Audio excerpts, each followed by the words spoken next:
Hello friend, good morning all of you. मैं Akhilesh Raghav UP global coaching में आपका स्वागत करता हूं। आज हम जिस टॉपिक पे बात करेंगे वो टॉपिक है वर्ल्ड ज्योग्राफी का जल संधियां, जिसमें हमें भारत और विश्व की जल संधियों को डिस्कस करना है। सबसे पहले हमें जो जल संधियां डिस्कस करनी है, इसमें हम जो वर्ल्ड की जल संधि हैं उनको हमें डिस्कस करना है। आइए देखते हैं, सबसे पहले समझते हैं जल संधि होती क्या है। तो जल संधि की अगर हम बात करें तो जल संधि, इसको हम जल डमरू मध्य भी कहते हैं। ये दो जो जलीय निकाय हैं उनको जोड़ने के काम करती है, यानी कि दो जलीय निकायों को जोड़ने वाली जल राशि क्या कहलाती है? जल संधि कहलाती है या जल डमरू मध्य कहलाती है। जैसे एक जलीय राशि ये है, दूसरी जलीय राशि ये है, इनको जो जोड़ने के लिए जो काम करेगी जल राशि, इस जल राशि को ही हम क्या बोलेंगे? जलीय जल संधि, या फिर इसको जल डमरू मध्य कहते हैं। दूसरी बात, ये जो जल राशि है ये दो जलीय निकायों को तो जोड़ती ही है, इसके साथ साथ ये जो स्थलीय निकाय हैं उनको अलग करने का काम भी करती है। यानी कि इसको हम ऐसे कह सकते हैं, दो जलीय निकायों को जोड़ने वाली जल राशि या फिर स्थलीय निकायों को अलग करने वाली जल राशि जल डमरू मध्य या जल संधि कहलाती है। दूसरी बात, स्थल डमरू मध्य भी होता है। स्थल डमरू मध्य क्या होता है कि वह संकरा स्थलीय भाग जो दो स्थल भागों को जोड़ता है और जलीय भागों को अलग करता है, क्या कहलाता है? स्थल डमरू मध्य कहलाता है। आज हमें जिस टॉपिक पर डिस्कस करना है वो टॉपिक है अपना जल संधियां या जल डमरू मध्य। आइए देखते हैं, इसको मैप के माध्यम से देखते हैं। अगर हम इस टॉपिक की बात करें तो इसमें सबसे पहले हमें जो देखना है, ये जो हमारा इधर आपको द्वीप दिखाई दे रहा है, इस द्वीप का नाम क्या है? इस द्वीप की अगर हम बात करें तो ये न्यूजीलैंड है। कौन सा द्वीप है? न्यूजीलैंड। और इस न्यूजीलैंड के यहाँ पे एक जल संधि है। इस जल संधि का नाम क्या है? कुक जल संधि। कौन सी जल संधि? कुक जल संधि। कुक जल संधि पूछी जाए किस देश में है, कहाँ है, तो आंसर क्या होगा? न्यूजीलैंड। कहाँ है? न्यूजीलैंड। फिर से सुनिए, कुक जल संधि, ये वाला जो आपको दिखाई दे रहा है ये कुक जल संधि है। कुक जल संधि पूछी जाए कहाँ है तो न्यूजीलैंड में है। ये किस किस को अलग करती है? तो उत्तरी न्यूजीलैंड को दक्षिणी न्यूजीलैंड से अलग करने का काम करती है। और जोड़ती किसको है? तो तस्मान सागर को प्रशांत महासागर से जोड़ने का काम करती है। चलो लिख लेते हैं। इसको मैं अलग करने की बात करूं तो ये अलग किसको करती है? स्थल खंडों को करेगी अलग। स्थल खंड में कौन से? उत्तरी New Zealand, north New Zealand, south New Zealand,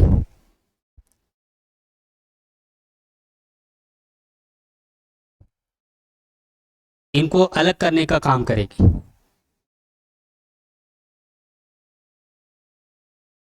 यानी उत्तरी न्यूजीलैंड को दक्षिण न्यूजीलैंड से अलग करती है और जोड़ती किसको है? तो तस्मान सागर को, तस्मान सागर को प्रशांत महासागर से जोड़ती है। प्रशांत महासागर से जोड़ती है। इससे ज़्यादा क्वेश्चन यहाँ नहीं बनते, सिर्फ इतना ध्यान रखना है, इंपॉर्टेंट है। कुक जल संधि न्यूजीलैंड, उत्तरी न्यूजीलैंड को दक्षिण न्यूजीलैंड से अलग करती है, तस्मान सागर को प्रशांत महासागर से जोड़ती है। आइए देखते हैं अगली जल संधि। तो अगली जल संधि की अगर हम बात करें तो यहीं पर देखना है आपको, ये वाला एरिया, यहाँ जो जल संधि है ये जल संधि है बॉस जल संधि। कौन सी? बॉस जल संधि। पूछी जाए कहाँ है तो आंसर क्या होगा? ऑस्ट्रेलिया के अंदर है। कहाँ है? ऑस्ट्रेलिया। ये अलग किसको करती है? तो ऑस्ट्रेलिया को तस्मान द्वीप से अलग करती है। ऑस्ट्रेलिया को तस्मान द्वीप से अलग करती है। यानी ऑस्ट्रेलिया, ये तस्मान द्वीप है, ये ऑस्ट्रेलिया है, अलग किसको करती है? स्थल खंडों को, तस्मानिया को या तस्मान द्वीप को ऑस्ट्रेलिया से अलग करती है। और ये जो जल संधि है बॉस जल संधि, ये जोड़ती किसको है? तो आंसर क्या दोगे? इधर तस्मान सागर है और इधर हिंद महासागर है। यानी कि तस्मान सागर को हिंद महासागर से जोड़ती है। अगर जोड़ने वाली बात पूछी जाए तो तस्मान सागर को, तस्मान सागर को हिंद महासागर से, हिंद महासागर से जोड़ती है। तीसरी इंपोर्टेंट जल संधि है। तीसरी की अगर मैं बात करूं तो तीसरी जल संधि कौन सी हम बात करेंगे? टॉरस जल संधि की। ये दो जल संधियां हो गई। फिर से एक बार इनको देखिए आप, कुक जल संधि न्यूजीलैंड। अगर पूछी जाए बॉस जल संधि ऑस्ट्रेलिया, इससे किसको अलग करती है, तो तस्मान द्वीप को ऑस्ट्रेलिया से अलग करती है, तस्मान सागर को हिंद महासागर से जोड़ती है। आइए तीसरे नंबर की देखते हैं। तीसरी अगर हम बात करें तो तीसरी है अपनी, यहाँ देखनी है कौन सी, टॉरस जल संधि। कौन सी है, टॉरस जल संधि। अब ये टॉरस जल संधि है, ये जोड़ती किसको है, तो जोड़ने वाली बात आपको ध्यान रखनी है। दूसरी, किन किन स्थल खंडों को ये अलग करती है, ये भी आपको ध्यान रखनी है। तो यहाँ ऊपर वाला जो एरिया है, ये जो द्वीप आपको दिखाई दे रहा है, ये है Papua New Guinea, Papua New Guinea. और ये नीचे आपको पता ही है क्या है, ऑस्ट्रेलिया। तो ये किस किस को अलग करती है, पापुआ न्यू गिनी को ऑस्ट्रेलिया से अलग करती है। और ये टॉरस जल संधि है, ये जोड़ती किसको है, अगर जोड़ने की बात पूछी जाए तो पापुआ की खाड़ी को, पापुआ की खाड़ी को, इधर कौन सा है, पापुआ की खाड़ी को ये किससे जोड़ेगी, बताइए। यहाँ जो सागर है वो कौन सा है, आफ्रा सागर, आफ्रा सागर। एक बार फिर देखिए, टॉरस जल संधि आफ्रा सागर को पापुआ की खाड़ी से जोड़ती है, किसको अलग करती है, ऑस्ट्रेलिया को किससे अलग करती है, Papua New Guinea. Papua New Guinea के बारे में आपको ध्यान रखना है, एक महत्वपूर्ण क्वेश्चन। ये पापुआ न्यू गिनी है, प्रशांत महासागर का सबसे बड़ा द्वीप है। अगर आपसे पूछा जाए विश्व का सबसे बड़ा द्वीप, तो आंसर क्या होता है, ग्रीनलैंड। प्रशांत महासागर का सबसे बड़ा द्वीप पूछा जाए तो आंसर क्या होगा, पापुआ न्यू गिनी। अगर आपसे हिंद महासागर का सबसे बड़ा द्वीप पूछा जाए तो आंसर हम क्या देंगे, मेडागास्कर। ये तीनों ही क्वेश्चन बार बार पूछे गए हैं, इनको आपको ध्यान रखना है। आइए अगली जल संधि देखते हैं।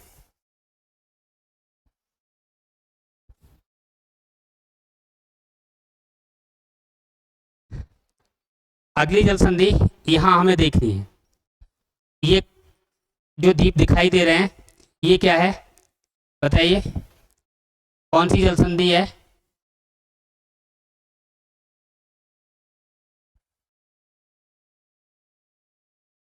ये मैप आपको दिखाई दे रहा है, इस वाले एरिया को, ये छोटे छोटे द्वीप हैं, इसे हम किस नाम से जानते हैं, इंडोनेशिया के नाम से। किस नाम से जानते हैं, इंडोनेशिया।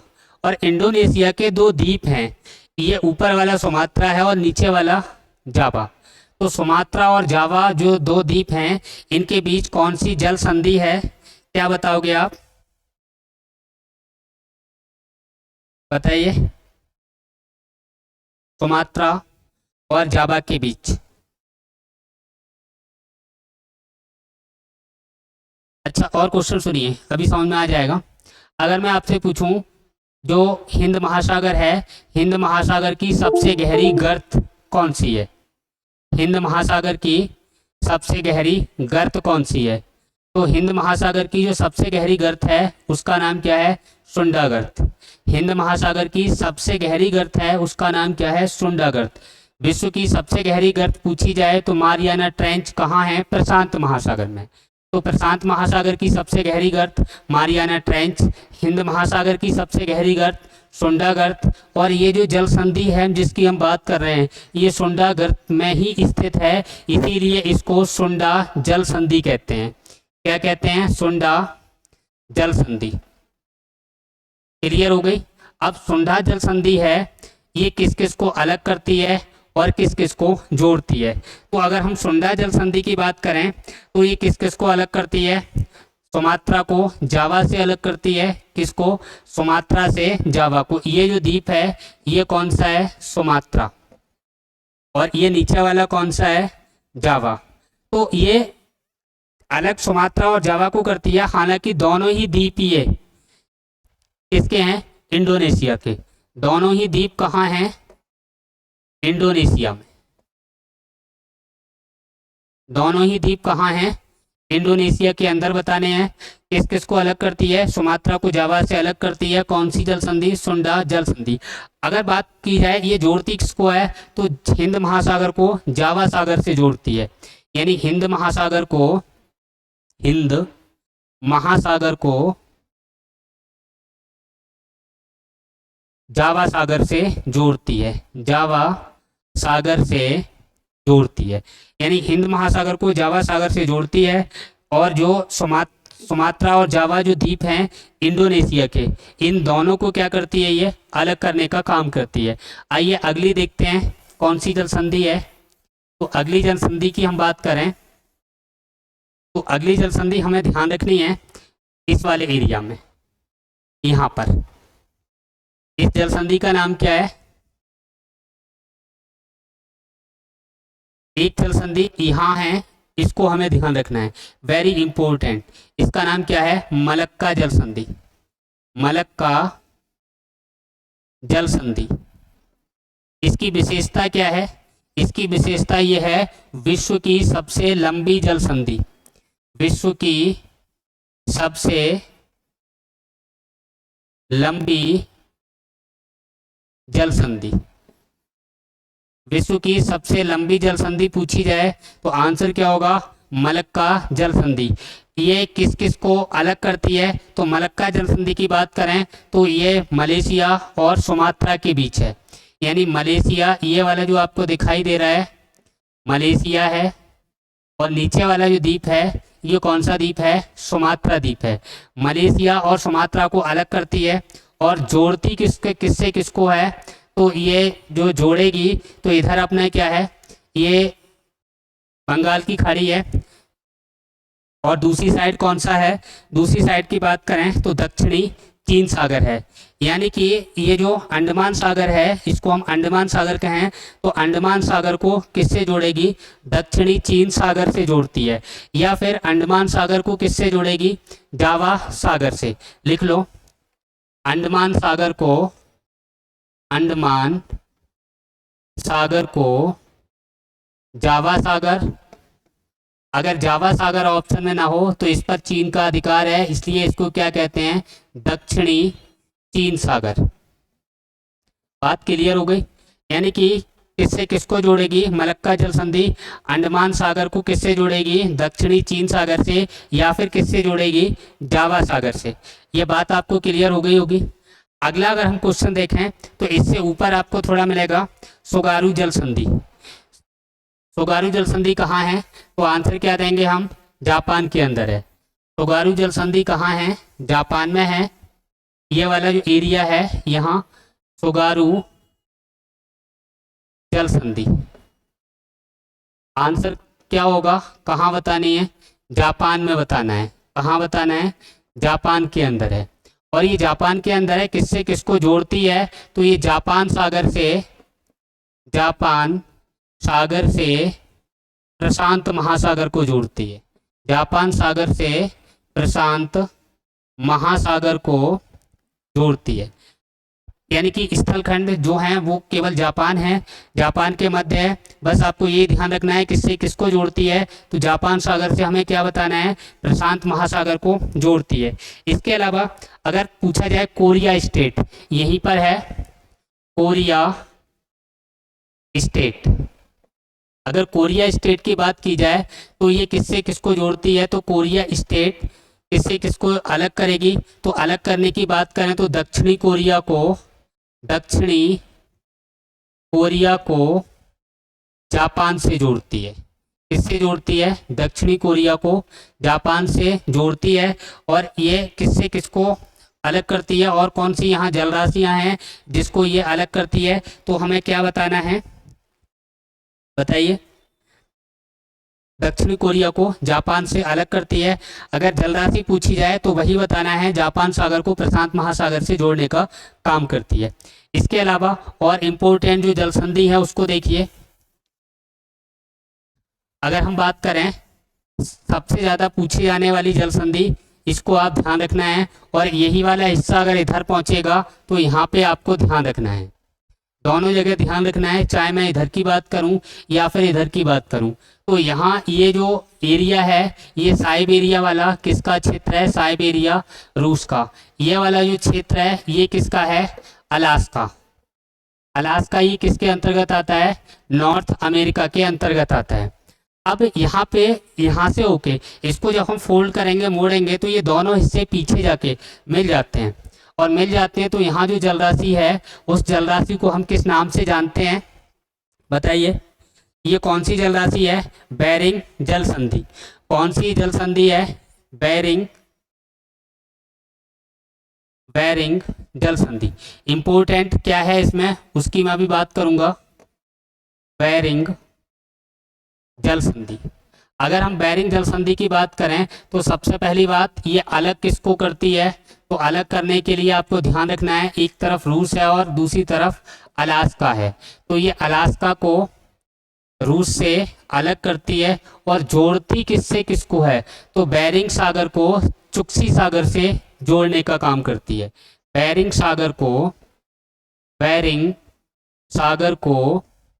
चुक्सी सागर, कौन सा सागर? चुक्सी सागर। यानी बेरिंग सागर को चुक्सी सागर से जोड़ने का काम करती है। अलग किसको करती है? रूस को अलास्का से अलग करती है। इससे महत्वपूर्ण क्वेश्चन एक और बनता है जो पूछा गया है, आइए उसको भी देखते हैं।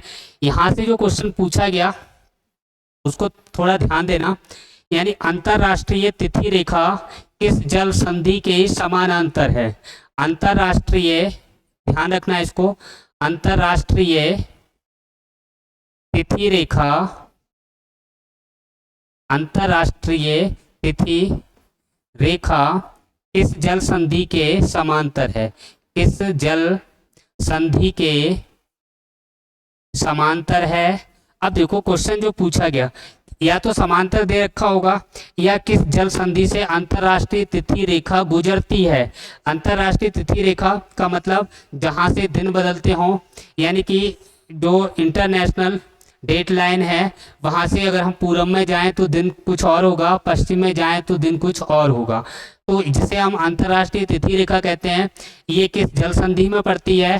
तो बेरिंग जल संधि में। या ये किस जल संधि के समानांतर है? तो आंसर क्या देना है? बेरिंग जल संधि के समानांतर है।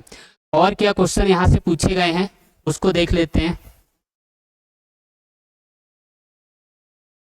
अगर हम और क्वेश्चनों की बात करें तो देखिए, आपको यहाँ पे ये छोटे छोटे द्वीप दिखाई देंगे। ये जो ऊपर वाला द्वीप है ये म्यांमार के लगभग पड़ेगा, म्यांमार। और म्यांमार में इस द्वीप का नाम क्या है? कोको द्वीप। क्या नाम है? कोको द्वीप। अच्छा, इधर अंडमान निकोबार है तो उसका एक द्वीप है जिसे हम कहते हैं लैंडफॉल द्वीप। लैंडफॉल द्वीप। ये लैंडफॉल द्वीप और कोको द्वीप, इनके बीच जो जल संधि है, इस जल संधि का नाम है कोको स्टेट। क्या नाम है? कोको स्टेट। अब यहाँ से जो क्वेश्चन पूछे गए वो क्वेश्चन सुनिए आप। कोको स्टेट किसके बीच है? तो पहला आंसर हमारा होगा भारत व म्यांमार के बीच। भारत व म्यांमार के बीच। दूसरा क्वेश्चन किन दो द्वीपों के बीच है? तो कोको द्वीप और लैंडफॉल द्वीप। किस किस के बीच है? कोको द्वीप और लैंडफॉल द्वीप। और ये कहाँ है? अंडमान निकोबार में है। इसके अलावा ये अपना जो भारत है, इस भारत से एक और जल संधि लगती है, पाक जल संधि। हालांकि ये जो भारतीय जल संधियां हैं भारत की संबंध में, वो अभी मैं बात करूंगा थोड़ी देर में। पहले हम विश्व पे थोड़ा डिस्कस कर लें, इसके बाद हम भारत के अंदर जो जल संधियां हैं उनको हम अभी पढ़ते हैं। और कौन सी जल संधियां हैं इंपॉर्टेंट? अब आप यहाँ पे देखिए, ये जो जल संधि है इसको कहा जाता है हारमुज जल संधि। क्या कहा जाता है? हारमुज जल संधि। ये हारमुज जो जल संधि है ये किस किस के बीच है? ये वाला एरिया आपको दिखाई दे रहा होगा और ये वाला एरिया आपको दिखाई दे रहा होगा। ये जो ऊपर वाला क्षेत्र है ये है फारस की खाड़ी। क्या है? फारस की खाड़ी। और नीचे वाली जो क्षेत्र है ये है ओमान की खाड़ी। ये जो है ये क्या है? ओमान की खाड़ी। ओमान की खाड़ी। दूसरी बात, अगर देश की बात करूं मैं तो यहाँ पे जो देश आपको ध्यान रखने हैं, इधर जो देश है इसका नाम है ईरान। कौन सा देश है? ईरान। और यहाँ पे जो देश है इसका नाम है ओमान। क्या नाम है? ओमान। अब देखो क्वेश्चन क्या पूछे जाते हैं। पहला क्वेश्चन आप सुनिए, हार्मुज जल संधि किन दो जलीय निकायों को जोड़ने का काम करती है? तो ओमान की खाड़ी और फारस की खाड़ी को जोड़ती है। किन दो स्थलीय निकायों को अलग करती है? तो ईरान को ओमान से अलग करती है। अगला क्वेश्चन क्या बनता है? अगला क्वेश्चन ये पूछा जाता है कि जो भारत है, भारत जो तेल का या पेट्रोलियम का जो आयात करता है वो मोस्टली जो करता है वो इराक, ईरान जो अरब कंट्री है इनसे करता है। क्वेश्चन सुनिए, क्वेश्चन क्या है कि भारत पेट्रोलियम का या तेल का सर्वाधिक जो आयात करता है वो किस जल संधि से करता है? तो आंसर क्या होगा? हार्मुज जल संधि। हार्मुज जल संधि से इसलिए करता है क्योंकि ये जो एरिया है ये सब कैसे अरब कंट्री हैं जहाँ तेल बहुत ज़्यादा मात्रा में होता है। तो अगर हमें तेल लेना है तो हम महाराष्ट्र से सीधे कहाँ जाएं? ओमान की खाड़ी, और ओमान की खाड़ी में हार्मुज जल संधि होते हुए हम कहाँ पहुँच जाएंगे? फारस की खाड़ी, और फारस की खाड़ी से हम कहाँ पहुँच जाएंगे? अरब देशों में। तो अरब देशों से जो पेट्रोल डीजल वगैरह आता है उसे हम मोस्टली जिस संधि का प्रयोग करते हैं, जिस संधि से हम आयात करते हैं इस पेट्रोलियम के लिए, वो संधि कौन सी है? हार्मुज जल संधि। फिर से सुनिए, हार्मुज जल संधि द्वारा भारत पेट्रोलियम का आयात करता है, तेल का आयात करता है। ये किस किस के बीच है? तो ओमान की खाड़ी और फारस की खाड़ी के बीच है। किसको अलग करती है? तो ईरान को ओमान से अलग करने का काम करती है। आइए अगली देखते हैं हम। दूसरी है, इस पे थोड़ा ध्यान देना। यहाँ पे ये जो कौन सी जल संधि है इसको देखेंगे तो इसको ध्यान रखना है, इंपोर्टेंट है। बॉब अल मंडेव। कौन सी जल संधि है? बॉब अल मंडेव। इधर जो एरिया आपको दिखाई दे रहा है ये है लाल सागर। कौन सा सागर? लाल सागर। और इधर है, ये है अदन की खाड़ी। अदन की खाड़ी। दूसरी बात, अगर मैं स्थलीय निकायों की बात करूं तो यहाँ जो आपको मिलेगा वो क्या मिल जाएगा? यमन। कौन सा मिलेगा? यमन। अगर मैं इस अफ्रीका में बात करूं, यहाँ जो मिलेगा ये क्या मिलेगा? जिबूती। कौन सा मिलेगा? जिबूती देश मिलेगा। अब देखो क्वेश्चन सुनिए आप, ये जो बॉब अल मंडेव जल संधि है, पहली बात तो इंपॉर्टेंट है, इसको ध्यान रखना है। दूसरी बात ये किस किस को जोड़ती है? तो लाल सागर से अदन की खाड़ी को जोड़ती है। दूसरी बात ये किस किस को अलग करती है? तो जिबूती को यमन से अलग करती है। और एक अच्छा क्वेश्चन सुनिए, अगर क्वेश्चन पूछा जाए एशिया से अफ्रीका को अलग करने वाली जल संधि कौन सी है? तो कौन सी होगी? बॉब अल मंडेव। एशिया से अफ्रीका को अलग करती है। ध्यान रखना है, एशिया से अफ्रीका को अलग करती है कौन सी जल संधि? बॉब अल मंडेव। दूसरी बात सुनिए कि अगर हम लोगों को, भारत के लोगों को, भारत की जो शिप हैं इनको अगर यूरोप जाना है तो यूरोप जाने के लिए सबसे अच्छा मार्ग है, अगर हम यूरोप से अगर हम व्यापार करेंगे तो यूरोप से व्यापार करने के लिए अगर क्वेश्चन पूछा जाए किस जल संधि से गुजरना पड़ेगा तो बॉब अल मंडेव जल संधि से गुजरना पड़ेगा। ये रास्ता देखिए सबसे ज़्यादा नज़दीक है। महाराष्ट्र से हम सीधे कहाँ जाएं? अदन की खाड़ी। अदन की खाड़ी से हम कहाँ जाएंगे? बॉब अल मंडेव। और यहाँ पे लाल सागर। अब लाल सागर से आगे यहाँ पर सुएज नहर है। सुएज नहर कहाँ है? मिस्र के अंदर। और इस सुएज नहर से होते हुए हम कहाँ आ जाएंगे? लाल सागर में। और ये लाल सागर पूरा का पूरा कहाँ से, किससे जुड़ा है? यूरोप से जुड़ा है। किससे जुड़ा है? ऊपर यूरोप से। तो हमें अगर भारत से यूरोपीय देशों में जाना है तो कौन सी जल संधि का प्रयोग करना पड़ेगा? बॉब अल मंडेव जल संधि का। सीधे अगर हम इधर से जाएंगे तो बहुत लंबा रास्ता हो जाएगा यूरोप जाने के लिए, इस एरिया में जाने के लिए। तो सीधा रास्ता महाराष्ट्र से सीधे अदन की खाड़ी, अदन की खाड़ी से लाल सागर, बॉब अल मंडेव होते हुए इसके बाद ये जो सुएज नहर है इस नहर को क्रॉस करके हम कहाँ पहुँचेंगे? ये जो भूमध्य सागर है इस भूमध्य सागर में पहुँचेंगे। भूमध्य सागर। और इस भूमध्य सागर पहुंचते ही हम कहाँ पहुंच जाएंगे? यूरोपीय देशों में पहुंच जाएंगे। अगला क्वेश्चन सुनिए, इसको ध्यान रखना।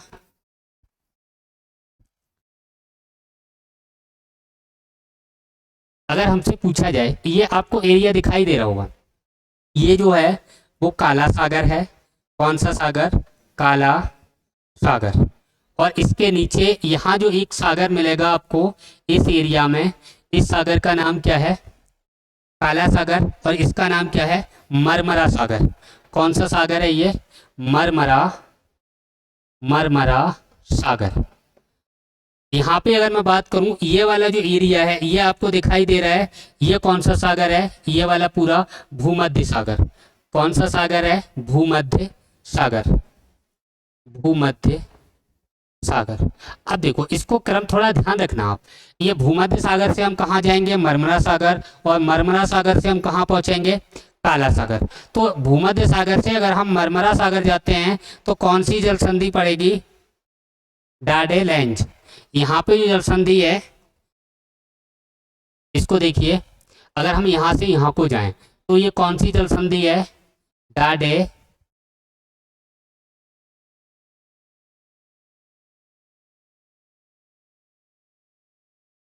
लेंज। कौन सी जल संधि? डाडेलेंज जल संधि। ये किससे किसको जोड़ती है? भूमध्य सागर को मरमरा सागर से जोड़ती है। अब अगर हमें मरमरा सागर से इसे काला सागर जाना है तो यहाँ पे एक जल संधि पड़ेगी, और इस जल संधि का नाम क्या है? इस जल संधि का नाम क्या है? बास्फोरस जल संधि। इंपॉर्टेंट है, बास्फोरस, बास्फोरस जल संधि। दोनों को ही ध्यान रखना, इसमें बास्फोरस ज़्यादा इंपॉर्टेंट है। बास्फोरस जल संधि किससे किसको जोड़ती है? तो मरमरा सागर से काला सागर को जोड़ती है। और अगर पूछा जाए डाडेलेंज जल संधि ये किसको जोड़ती है? तो ये मरमरा सागर को भूमध्य सागर से जोड़ती है। इसके अलावा यहाँ पे एक जल संधि है, इसको ध्यान रखना है, इंपॉर्टेंट जल संधि है। और कौन सी जल संधि है? जिब्राल्टर जल संधि। कौन सी जल संधि है? जिब्राल्टर, जिब्राल्टर जल संधि। यहां से इंपॉर्टेंट क्वेश्चन क्या बनता है? क्वेश्चन सुनिए आप। क्वेश्चन, पहला क्वेश्चन, यूरोप से अफ्रीका को कौन सी जल संधि अलग करती है? तो आंसर क्या होगा? जिब्राल्टर जल संधि। यूरोप से अफ्रीका को अलग करती है, अलग करती है। पहला क्वेश्चन सुनिए, जिब्राल्टर जल संधि यूरोप को अफ्रीका से अलग करती है। ये ऊपर वाला हिस्सा है ये सब यूरोप का है, और नीचे वाला हिस्सा है ये किसका है? अफ्रीका का है। पहला क्वेश्चन। दूसरी बात, ये जिब्राल्टर जल संधि जोड़ती किससे किसको है? जोड़ने का नाम पूछा जाए तो इधर आपको दिखाई दे रहा होगा, ये ऐसा आकार का अटलांटिक महासागर है, और ये क्या है? अपना भूमध्य सागर है। तो यहाँ हम क्या लिखेंगे? भूमध्य सागर को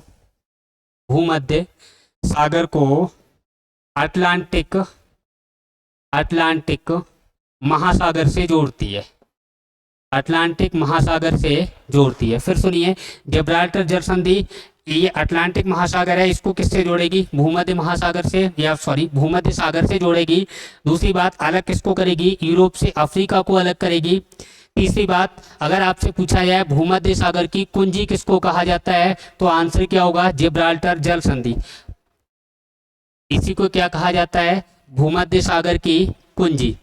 ध्यान रखना है, भूमध्य सागर की कुंजी। भूमध्य सागर की कुंजी किसको कहा जाता है? जिब्राल्टर जल संधि को। और एक अच्छा क्वेश्चन जो हिस्ट्री में यहाँ से पूछा गया है, यहाँ पे जो देश है, इसको अलग कलर से देख लूं, यहाँ जो देश है इसका नाम है मोरक्को। कौन सा देश है? मोरक्को। और यहाँ ऊपर जो देश है यूरोप में, उसका नाम क्या है? स्पेन। अगर आपसे पूछा जाए कि मोरक्को और स्पेन के मध्य कौन सी जल संधि है, तब भी आंसर क्या होगा? जिब्राल्टर जल संधि। और एक अच्छा क्वेश्चन जो हिस्ट्री में यहाँ से पूछा गया कि भारत के अंदर एक अफ्रीकी यात्री आया था मोरक्को का अफ्रीकी यात्री क्या नाम था? Ibn Battuta. इब्न बतूता कहाँ का था? तो आंसर क्या दोगे? मोरक्को का। कहाँ का था? मोरक्को का था। और ये भारत कब आया? तो भारत ये 1333 ईस्वी के लगभग आता है। इब्न बतूता किसके शासनकाल में आया? तो मोहम्मद बिन तुगलक के शासनकाल में आया। मोहम्मद बिन तुगलक के शासनकाल में आया।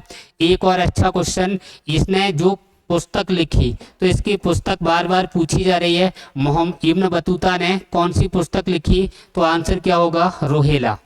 रोहेला पुस्तक किसकी है, तो आंसर क्या देना है, इब्न बतूता। ये कहाँ का यात्री है, मोरक्को का अफ्रीकी यात्री है। मोरक्को अफ्रीका में पड़ता है। तो ये जो जिब्राल्टर जल संधि है बहुत ही महत्वपूर्ण है, इसको आपको बहुत अच्छे से ध्यान रखना है।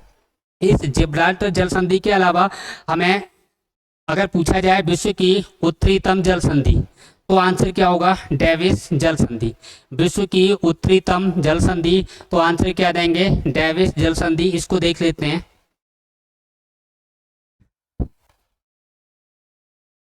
देखिए, अगर विश्व की उत्तरीतम जल संधि पूछी जाए तो यहाँ पे बताना है आपको डेविस कौन सी जल संधि है, विश्व की उत्तरीतम जल संधि डेविस जल संधि। ये किस किस के बीच है, तो यहाँ आपको यूरोपीय देश दिखाई दे रहे होंगे। किस किस के बीच पड़ेगी ये डेविस जल संधि, तो डेविस जल संधि किसके बीच है ये बताइए।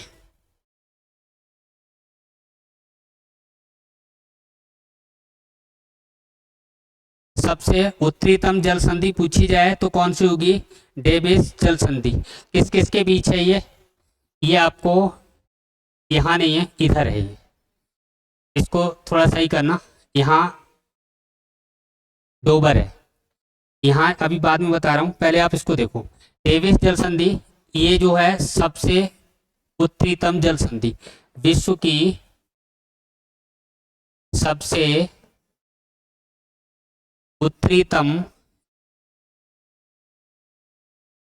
जल संधि कौन सी हो जाएगी, डेविस जल संधि। ये किस किस के बीच है, तो इधर क्या है, ग्रीनलैंड, और इधर क्या है, कनाडा। यानी किस किस के बीच है डेविस जल संधि, तो आंसर क्या होगा, ग्रीनलैंड और कनाडा के बीच है। ये अलग किसको करती है, तो बेफिन की खाड़ी से अटलांटिक महासागर को अलग करती है। यानी अलग करने की पूछी जाए तो अलग, ये जो एरिया है कनाडा वाला, इधर क्या है, बेफिन की खाड़ी, क्या नाम है, बेफिन की खाड़ी। और बेफिन की खाड़ी को किससे अलग करती है, अटलांटिक महासागर से। फिर से सुनिए, डेविस जल संधि इंपोर्टेंट, पहली बात तो ऐसे इंपोर्टेंट लिख लो। ये किस किस को अलग करती है, तो ग्रीनलैंड से कनाडा को अलग करती है। और ये जो जलराशि है ये जोड़ती किससे किसको है, तो इधर बेफिन की खाड़ी है और इधर क्या है, अटलांटिक महासागर।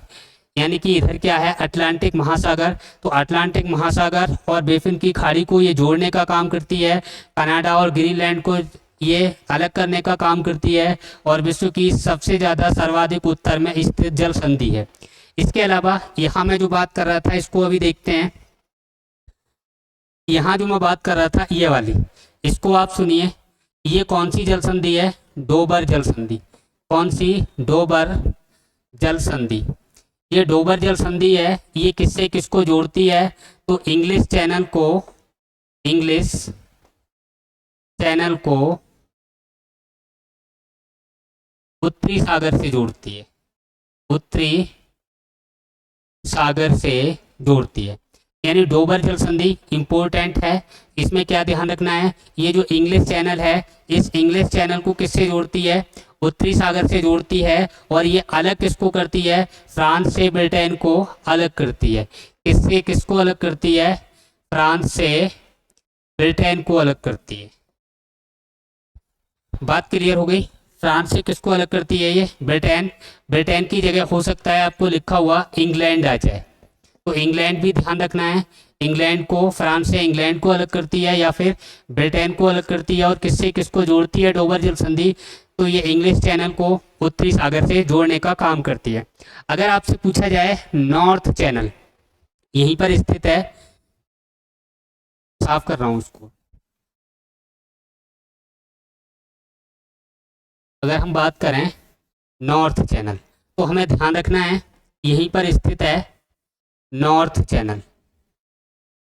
नॉर्थ चैनल, ये नॉर्थ चैनल यहाँ से क्वेश्चन पूछा जाए ये किससे किसको अलग करता है या किससे किसको जोड़ता है, तो इंग्लैंड से आयरलैंड को अलग करता है, किससे किसको, इंग्लैंड से आयरलैंड को, इंग्लैंड से आयरलैंड को अलग करता है, अलग करता है। जोड़ता किससे किसको है, तो जोड़ने वाली बात पूछी जाए तो किससे किसको जोड़ता है, तो क्या बताओगे, आयरिश सागर को, आयरिश किससे किसको जोड़ता है, तो क्या बताओगे, आयरिश सागर को किससे जोड़ता है, ये अटलांटिक महासागर से, अटलांटिक महासागर से। बात क्लियर हो गई। नॉर्थ चैनल फिर से सुनिए आप, किससे किसको अलग करता है, इंग्लैंड से आयरलैंड को अलग करता है, किससे किसको जोड़ता है, आयरिश सागर से किसको जोड़ता है, अटलांटिक महासागर को जोड़ने का काम करता है। इसके अलावा और जो जल संधियां हैं वो ऐसी कोई है नहीं जो याद रखी जाए, ज़्यादा इम्पोर्टेंट जो थी, जो बार बार एग्जाम में पूछी गई हैं, वो मैंने आपको करा दी। अब हम भारत की कुछ जल संधियों की बात कर लेते हैं, भारत के अंदर कौन सी हैं इनको हम देख लेते हैं। देखिए भारत के अंदर जो हमें ध्यान रखनी है, कौन कौन सी इम्पोर्टेंट हैं उसको आप देखिए। अगर मैं भारत में बात करूं तो सबसे पहले हम बात करें 8 डिग्री चैनल। तो ये 8 डिग्री चैनल है, ये भी एक जल राशि है, और ये 8 डिग्री चैनल ये आपको दिखाई दे रहा है, ये 0 डिग्री अक्षांश है, भूमध्य रेखा है, और भूमध्य रेखा से ऊपर कौन सा है, 8 डिग्री चैनल। ये 8 डिग्री चैनल है, ये किससे किसको अलग करता है, तो मिनिकॉय को मालदीव से अलग करता है। ये जो हिस्सा है टुकड़ा, ये मालदीव का है, मालदीव, और ये ऊपर वाला है ये क्या है, मिनिकॉय, मिनिकॉय। तो मिनिकॉय से मालदीव को जो अलग करता है वो 8 डिग्री चैनल है। अगर हम बात करें 9 डिग्री चैनल, 9 डिग्री चैनल किससे किसको अलग करता है, तो ये ऊपर वाला जो टुकड़ा आपको दिखाई दे रहा है ये लक्षद्वीप है, लक्षद्वीप, और ये नीचे वाला है ये क्या है, मिनिकॉय। तो 9 डिग्री चैनल किस किस के बीच है, तो लक्षद्वीप और मिनिकॉय के बीच। या आप ऐसे ध्यान रख लो 8 डिग्री को ध्यान रख लो, एम से क्या होगा, दोनों एम से शुरू होने वाले होंगे, मालदीव और मिनिकॉय। अगर हम 9 डिग्री की बात करें तो इसको एल से ध्यान रख लो, मिनिकॉय और लक्षद्वीप, इनके बीच कौन सा चैनल है, 9 डिग्री चैनल। अगर हम बात करें 10 डिग्री चैनल, तो 10 डिग्री चैनल लिटिल अंडमान और कार निकोबार के मध्य है। 10 डिग्री चैनल, अगर हम बात करें 10 डिग्री चैनल, 10 डिग्री चैनल, तो लिटिल अंडमान,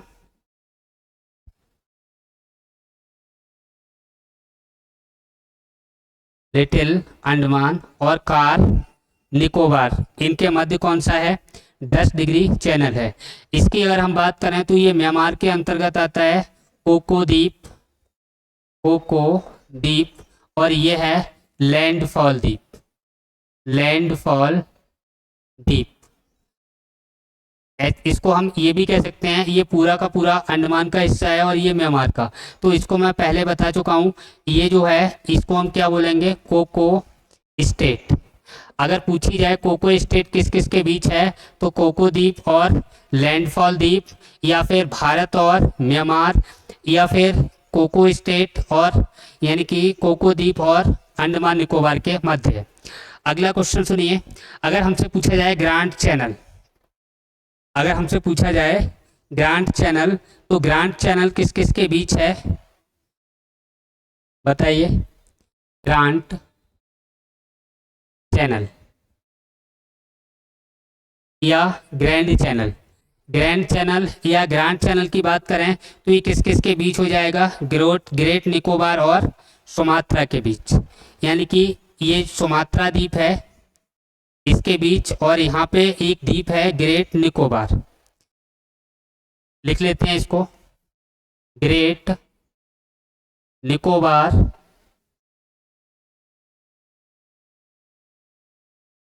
ग्रेट निकोबार व सुमात्रा के बीच, सुमात्रा द्वीप के बीच। और क्या आंसर हो सकता है? Grand channel. अगर ये ऑप्शन में ना हो तो हम क्या बताएंगे? भारत और किसके बीच? इंडोनेशिया के बीच, इंडोनेशिया। फिर से क्वेश्चन देखिए आप, ये जो सुमात्रा द्वीप है, सुमात्रा और जावा, ये किसके हैं? इंडोनेशिया के द्वीप हैं। तो ग्रांड चैनल पूछा जाए या ग्रेट चैनल पूछा जाए, ग्रांड की जगह हो सकता है ग्रेट लिखा हो, तो ग्रेट चैनल पूछे या ग्रांड चैनल, तो ग्रेट निकोबार और सुमात्रा द्वीप के बीच स्थित है, ग्रेट निकोबार और सुमात्रा द्वीप के बीच स्थित है। दूसरी बात, ये जो ग्रेट निकोबार है ये भारत का है, सुमात्रा है ये किसका है? इंडोनेशिया का है। तो हम ऐसे भी कह सकते हैं कि ये जो ग्रांड चैनल है भारत और इंडोनेशिया के मध्य है, ऐसे भी इसको हम याद रख सकते हैं। इसके अलावा आपको यहाँ दिखाई दे रहा है पाक स्टेट, पाक की खाड़ी और मन्नार की खाड़ी। तो मन्नार की खाड़ी कहाँ है, इसको देख लो आप। ये जो एरिया है यहाँ नीचे, इधर क्या है? मन्नार की खाड़ी, मन्नार की खाड़ी। और ये जो आपको दिखाई दे रहा है ये क्या है? श्रीलंका। इधर जो एरिया आपको दिखाई दे रहा है ये है पाक की खाड़ी, पाक की खाड़ी। तो पाक की खाड़ी पूछी जाए या मन्नार की खाड़ी पूछी जाए तो ये कहाँ है? भारत और श्रीलंका के मध्य है। अब इन्हीं के बीच, पाक की खाड़ी और मन्नार की खाड़ी के बीच ये जो जल राशि है इसे कहा जाता है पाक जल संधि, पाक जल संधि। अगर पूछा जाए पाक जल संधि किस किस के बीच है तो आंसर अपना क्या होगा? भारत और श्रीलंका, भारत और श्रीलंका। इतना आपको ध्यान रखना है। भारत के संबंध में और क्या क्वेश्चन बचे? डंकन पास बचा, ये कहाँ है? अगर डंकन पास आपसे पूछा जाए तो क्या बताएंगे? बताइए। डंकन पास दक्षिणी अंडमान और लिटिल अंडमान के मध्य है।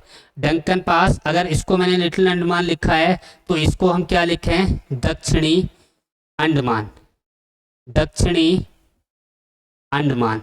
दक्षिणी अंडमान और लिटिल अंडमान इनके मध्य जो गैप है, यहाँ जो जलराशि है इसका नाम क्या है? Duncan pass. क्या ध्यान रखेंगे? Duncan pass. फिर से सुनिए, डंकन पास किस किस के बीच है? दक्षिणी अंडमान और लिटिल अंडमान। अगर पूछा जाए 10 डिग्री चैनल तो लिटिल अंडमान और कार निकोबार के बीच। अगर पूछा जाए ग्रांड चैनल तो ग्रांड चैनल हम किस किस के बीच बता देंगे? सुमात्रा के द्वीप के बीच और ग्रेट निकोबार के बीच, ग्रेट निकोबार और सुमात्रा के बीच grand channel. 10 degree channel little Andaman और कार निकोबार के बीच। अगर डंकन पास पूछा जाए तो दक्षिणी अंडमान और लिटिल अंडमान के बीच।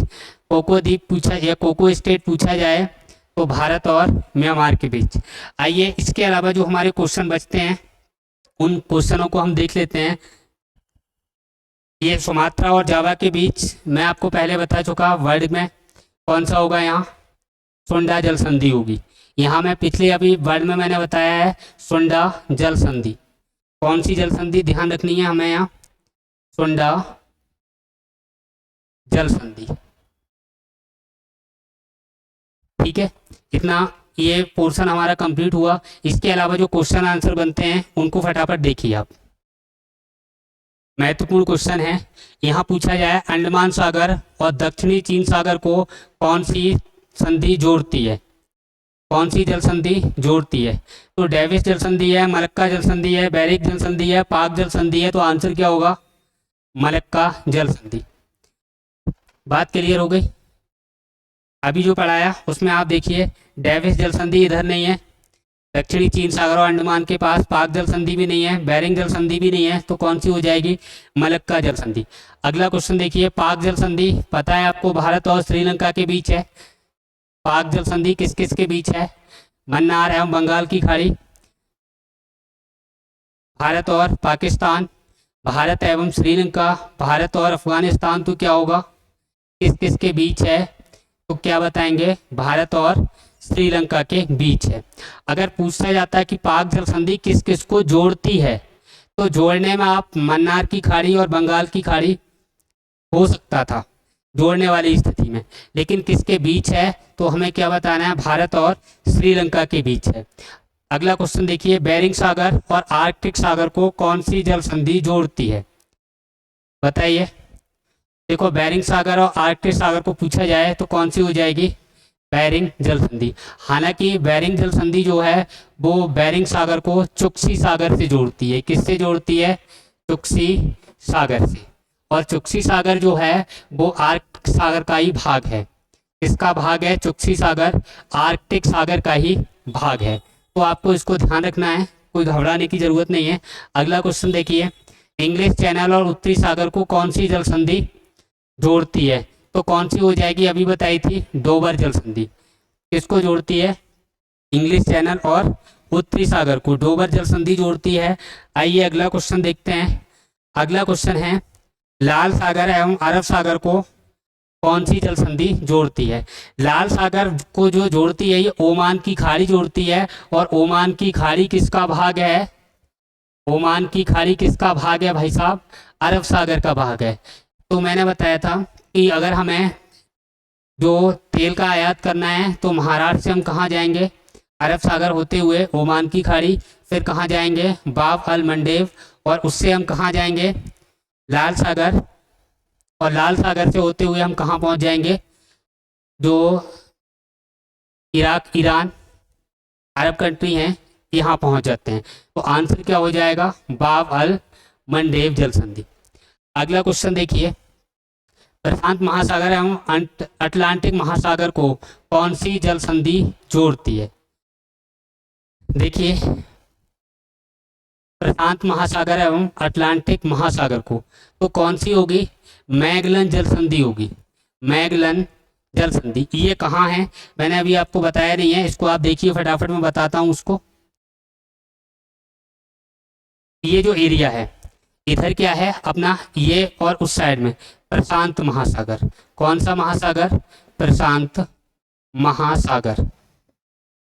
और इधर क्या है, ये अटलांटिक महासागर, अटलांटिक महासागर। अब ये यहाँ एक जल संधि है जिसे मैगलन जल संधि कहा गया, मैगलन जल संधि। तो मैगलन जल संधि की बात करें तो मैगलन जल संधि है, ये अटलांटिक महासागर है, अटलांटिक महासागर। इधर जो राशि है ये अटलांटिक महासागर की जल राशि है, और इधर जो जल राशि है ये किसकी है, प्रशांत महासागर की है। तो अटलांटिक महासागर और प्रशांत महासागर को जोड़ने वाली जल राशि है या जल संधि है वो कौन सी है, मैगलन जल संधि। यही क्वेश्चन था, देखिए फटाफट। हाँ, यही क्वेश्चन था, प्रशांत महासागर में अटलांटिक महासागर को कौन सी जल संधि जोड़ती है, तो मैगलन जल संधि। अगला क्वेश्चन देखिए, कुक जल संधि किस महासागर में स्थित है, तो कुक जल संधि कहाँ है, दक्षिणी प्रशांत महासागर में। कहाँ है, दक्षिणी प्रशांत महासागर में। कौन से देश में है, तो न्यूजीलैंड। उत्तरी न्यूजीलैंड से दक्षिणी न्यूजीलैंड को अलग करती है, तस्मान सागर को प्रशांत महासागर से जोड़ती है, और प्रशांत महासागर का जो दक्षिणी पार्ट है उसमें कुक जल संधि स्थित है। अगला देखिए, टॉरस जल संधि ऑस्ट्रेलिया और पापुआ न्यू गिनी के बीच, ये जोड़ती किस किस को है, टॉरस जल संधि। तो मैंने बताया था किसको, हिंद महासागर को आफ्रा सागर से जोड़ती है। अगला देखते हैं, डेविस जल संधि। तो डेविस जल संधि बताया था मैंने किस किस के बीच है, कनाडा और ग्रीनलैंड के बीच। डेविस जल संधि किस किस के बीच है, कनाडा और ग्रीनलैंड के बीच। ये किस किस को जोड़ती है, तो बेफिन सागर को किससे जोड़ती है, अटलांटिक महासागर से जोड़ती है। अगला क्वेश्चन सुनिए, नॉर्थ चैनल किससे किसको जोड़ता है, तो आयरिश सागर से किसको जोड़ेगा, अटलांटिक महासागर को। ये किस किस को अलग करता है, तो आयरलैंड को किससे अलग करता है, ब्रिटेन से या इंग्लैंड से। इंग्लैंड से आयरलैंड को जो अलग करता है वो नॉर्थ चैनल है। और ये किस किस को जोड़ता है, तो आयरिश सागर को अटलांटिक महासागर से जोड़ने का काम करता है। आज के जो हमारे क्वेश्चन हैं वो यहीं समाप्त हुए। कल हम नए टॉपिक के साथ फिर से उपस्थित होंगे। तब तक के लिए थैंक यू, धन्यवाद, जय हिंद, जय भारत।